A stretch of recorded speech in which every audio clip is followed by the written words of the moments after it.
সারা দেশের পাবলিক বিশ্ববিদ্যালয়গুলোর মতো রাজশাহী বিশ্ববিদ্যালয়ের সর্বাত্মক আন্দোলন কর্মসূচি পালিত হচ্ছে। রাজশাহী বিশ্ববিদ্যালয়ের পরিস্থিতি জানতে সরাসরি যুক্ত হচ্ছি সহকর্মী বুলবুল হাবিবের সঙ্গে। বুলবুল, সারা দেশের মতো আসলে রাজশাহী বিশ্ববিদ্যালয়েও আন্দোলন কর্মসূচি পালিত হচ্ছে, এই মুহূর্তে আসলে কি দেখছেন? শিক্ষকরা কি বলছেন, যারা আন্দোলনে যুক্ত হয়েছেন তাদের দাবি দাওয়াগুলো সম্পর্কে কি বলছেন তারা? টুম্পা, আসলে সারা দেশের যে আন্দোলন কর্মসূচি চলছে, পাবলিক বিশ্ববিদ্যালয়গুলো বন্ধ রেখে ক্লাস পরীক্ষা থেকে শুরু করে সভা সমিতি সব ধরনের কার্যক্রমই আসলে বন্ধ রয়েছে শিক্ষকদের, এবং একই সাথে সাথে কর্মকর্তা কর্মচারীদেরও কিন্তু সেই দাবির প্রতি সমর্থন জানিয়েও তারা কিন্তু কর্মবিরতি পালন করছেন। এবং বিশ্ববিদ্যালয়ের যে আমরা দেখেছি যে রাজশাহী বিশ্ববিদ্যালয়েও কিন্তু আসলে কোনো ধরনের ক্লাস পরীক্ষা কোনো কিছুই অনুষ্ঠিত হচ্ছে না, এবং ক্লাস ক্যাম্পাস প্রাঙ্গণ কিন্তু একদম মোটামুটি ফাঁকা রয়েছে এমনটি বলা যায়। যেহেতু শিক্ষকদের কিন্তু সিনেট ভবনের সামনে বেলা 11টা থেকে 12টা পর্যন্ত তাদের এই আন্দোলনটাকে বেগবান করার উদ্দেশ্য নিয়ে তারা কর্মসূচি পালন করার কথা, কিন্তু আমরা অল্প কয়েকজন শিক্ষক তারা সিনেট ভবনের সামনে আসতে শুরু করেছেন, তো ক্রমান্বয়ে আসবেন। তো বিশ্ববিদ্যালয়ের যারা শিক্ষক রয়েছেন, যারা এসেছেন, তাদের সাথে কয়েকজনের সাথে কথা বলেছি, তারা আমাদেরকে বলছেন যে তারা তাদের যে আন্দোলন, সেই আন্দোলন বন্ধ না হওয়া পর্যন্ত তাদের এই আন্দোলন চালিয়ে যাবেন। তো পাশাপাশি যেহেতু রাজশাহী বিশ্ববিদ্যালয় শিক্ষক সমিতি, অফিসার সমিতি যারা রয়েছেন, তারাও কিন্তু এই সার্বজনীন বৈষম্যমূলক যে প্রজ্ঞাপনের কথা বলছে তারা বাতিলের দাবিতে, এবং তাদের এই যে অবস্থান কর্মসূচি সেটা কিন্তু চলছে। তো আমাদের সাথে একটু আমরা রাজশাহী বিশ্ববিদ্যালয় অফিসার সমিতির যিনি সভাপতি রয়েছে, একটু বলবেন যে আপনারা এই কর্মসূচি কেন পালন করছেন?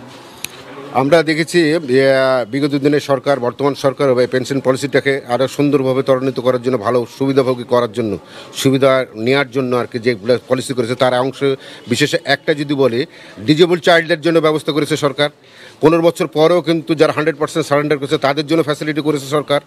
কিন্তু অর্থ মন্ত্রণালয়ের 13 তারিখে যে ঘোষণা করেছে প্রজ্ঞাপন, সেই প্রজ্ঞাপনকে অন্ধকার জগৎ কিন্তু নীলনকশা করেছে। এটা মনে করি যে সরকারের সাথে আমাদের মুখোমুখি করে দেওয়ার একটা নীলনকশা। আমরা সরকারের কাছে আমরা আহ্বান জানাই যে অতি সত্বর এই নীলনকশাকারীদেরকে চিহ্নিত করে কি এটার বেনিফিট বিগত দিনে দেখা যাচ্ছে যে পেনশন পলিসিটিকে ডেভেলপ করার জন্য, ফ্যাসিলিটিকে ডেভেলপ করার জন্য যে পলিসি মেকিং করে, কিন্তু এই পলিসিটিকে অন্ধকার জগৎ নিয়ে আসছে।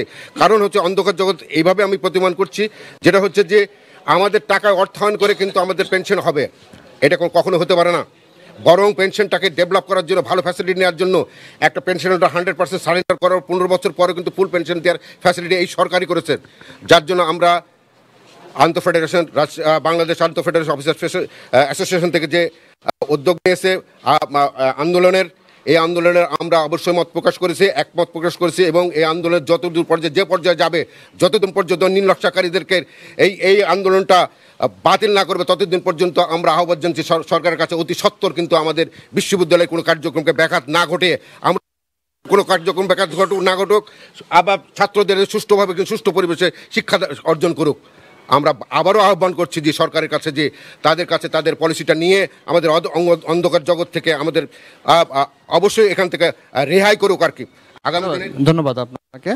তো আসলে তাদের যে কর্মসূচি, সেই কর্মসূচি থেকে এই প্রজ্ঞাপন বাতিলের দাবি করছেন, এবং এর পাশাপাশি বিশ্ববিদ্যালয়ের শিক্ষকরা যেটা বলছেন যে তারা তাদের যে পেনশন স্কিম বাতিল করে তাদের যে স্বতন্ত্র বেতন স্কেল সেটা চালু করার জন্য বলছেন, এবং তাদের কিন্তু 8 থেকে 10টা দাবি রয়েছে, সেই দাবিতেই তারা তাদের যে আন্দোলন, সেই আন্দোলন কর্মসূচি চলছে, অর্থাৎ লাগাতার এই কর্মসূচি তাদের চলতে থাকবে।